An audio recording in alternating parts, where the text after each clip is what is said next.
Good morning, kids. Welcome back to the accounting classes. I hope you all are fit and fine at your home.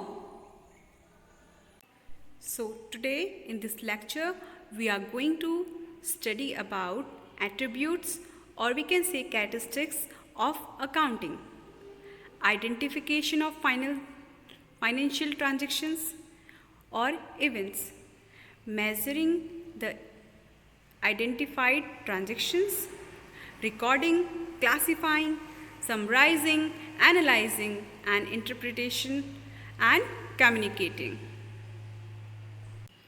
Pause the video and write down in your notebook. So, students, I hope you all have written that points in your notebook.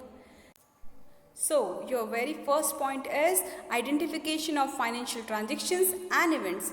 इसमें सबसे पहले accounting का काम क्या होता है कि वो सारी ट्रांजेक्शन्स को आइडेंटिफाई करता है कि whether these are of financial terms या ये अकाउंटिंग से रिलेटेड है भी या नहीं. Okay, now your second point is measuring the identified transactions. अब जो ट्रांजेक्शन्स को हमने आइडेंटिफाई किया है उसको मेज़र करना कि whether it is in monetary term और नॉट. Now recording, whatsoever you have measured you have to record in the books of account. First book, that is journal. journals में उसको रिकॉर्ड करना पड़ता है.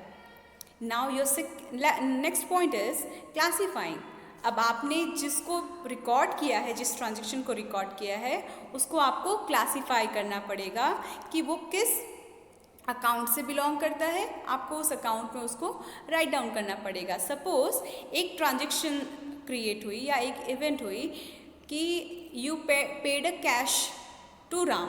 ठीक है, तो आपने कैश दिया, कैश इफेक्ट हुआ, और किसको दिया? राम को दिया. ठीक है, तो इसमें दो अकाउंट्स हैं, तो दोनों ही अकाउंट्स में अलग अलग एंट्री होगी, तो आपको क्लासीफाई करना पड़ेगा. It means ledger. It is the stage of creating the ledger. Now next, summarising. अब आपने ये जितने भी क्लासीफाई किया है, अलग अलग अकाउंट में उसकी पोस्टिंग की है, अब आपको उसको समराइज करना पड़ेगा, सबको कंबाइन करके और एक जगह पे उसको पोस्ट करना पड़ेगा. That is known as summarising. Trial balance में पोस्ट करना पड़ता है, trading and profit loss account में पोस्ट करना पड़ता है, बैलेंस शीट में पोस्ट करना पड़ता है. कंबाइनली इसको हम क्या कहते हैं? फाइनल अकाउंट्स और financial statements. Now analysis and interpretation. अब ये जो आपने फाइनल अकाउंट्स प्रिपेयर किए हैं, उस बिहाफ पे कंपनीज अपनी फाइनेंशियल पोजीशंस को चेक करती है, इंटरप्रिटेशन करती है, एनालाइज करती है और फ्यूचर के लिए पॉलिसीज बनाती है. Then your next point is communicating.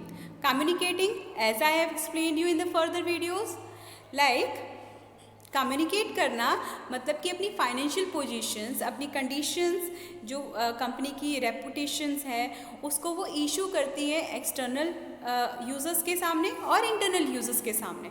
ठीक है, so this is all about your characteristics of accounting.